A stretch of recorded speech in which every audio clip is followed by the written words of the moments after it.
কেন? আল্লাহ রাসূল সাল্লাল্লাহু আলাইহি ওয়াসাল্লাম বলছেন যে কোনো ব্যক্তির জাহান্নামে যাওয়ার জন্য এতটুকুই যথেষ্ট যে এমন কোনো কথা বলল যে কথা আমি মুহাম্মদ সাল্লাল্লাহু আলাইহি ওয়াসাল্লাম বলি নাই, কিন্তু আমার নামে চালিয়ে দিল। এই কথাটা বলার কারণে সে কোথায় যাবে? জাহান্নামে যাবে। এজন্যই এই আলোচনার ময়দান হচ্ছে জাহান্নামে যাওয়ার সবচেয়ে সহজ মাধ্যম। কেন? যদি আপনি আলোচনা করতে গিয়ে মানুষকে খুশি করতে গিয়ে কোরআন হাদিস বাদ দিয়ে এমন গল্পগুচ্ছব আল্লাহ রাসূলের নামে মিথ্যা বানোয়াট হাদিস রচনা করেন, এই কারণে আপনাকে জাহান্নামে যেতে হবে। কোথায় যেতে হবে? জাহান্নামে যেতে হবে। আল্লাহু আকবার। রাসূল সাল্লাল্লাহু আলাইহি ওয়াসাল্লাম বলেন, আনা আবি হুরায়রা রাদিয়াল্লাহু আনহু قال قال رسول الله صلى الله عليه وسلم।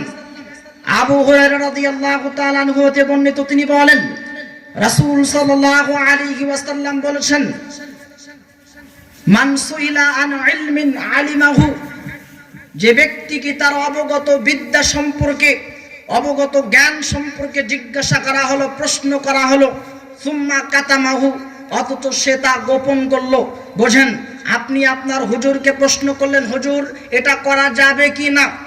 আপনার হুজুর জানে যে এটা করা যাবে না, আপনার হুজুর জানে যে এটা করা যাবে না, তারপরও আপনার হুজুর সেটাকে গোপন রাখলো। আল্লাহ রাসূল বলছেন যে কোনো ব্যক্তিকে বিদ্যা সম্পর্কে প্রশ্ন করা হলো, অবগত জ্ঞান সম্পর্কে জিজ্ঞাসা করা হলো, সে তার জ্ঞানটাকে গোপন রাখলো, মানুষের নিকট জানিয়ে দিল না। কি করলো? জানিয়ে দিল না, গোপন রাখলো। উলজিম ইয়াউমাল কিয়ামাতি বিলিজামিন মিনান নার, এই অপরাধে, এই কারণে কিয়ামতের মাঠে তাকে আগুনের বেরি পরিধান করানো হবে, আগুনের শিকল পরিধান করানো হবে। আল্লাহু আকবার। কেন? যে আপনার জ্ঞান সম্পর্কে মানুষের নিকট আপনি জানান নাই, আপনি জানেন যে এটা করা যাবে না, তারপর আপনি মানুষের মুখের দিকে তাকিয়ে সেটা বলছেন যেটা করা যাবে। গোপন রেখেছেন। কি রেখেছেন? গোপন রেখেছেন।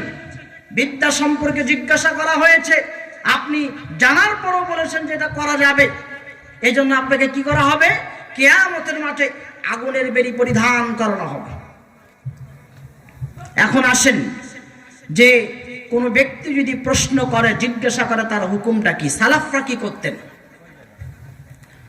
সালাফরা কি করতেন? সুহনুন রাহিমাহুল্লাহকে প্রশ্ন করা হলো যে কোন আলেম যদি কোনো জানা বিষয় থাকার পরেও বলে যে আমি জানি না, এটা কি বৈধ নাকি হারাম? তিনি বলছেন যে বিষয়টা কোরআন এবং সহিহ হাদিস দ্বারা স্পষ্ট, এই বিষয় গোপন রাখার কোনো সুযোগ নাই। সে বলতে পারবে না যে আমি জানি না। কোরআন এবং সহিহ হাদিসে স্পষ্ট যেটা হয়েছে সেটা মানুষের নিকট বলতেই হবে, বাধ্যতামূলক, এটা বলতেই হবে। তবে যে বিষয়টা কোরআন এবং সহিহ হাদিস দ্বারা স্পষ্ট নয়, তার নির্ভর করছে তার কিভাবে তিনি উপস্থাপন করেছেন, গবেষণা নির্ভর, এই বিষয়টার ক্ষেত্রে তার ইখতিলাফ আছে। কেননা সে জানে না যে এটা সঠিক নাকি ভুল। তাহলে কোনো ব্যক্তি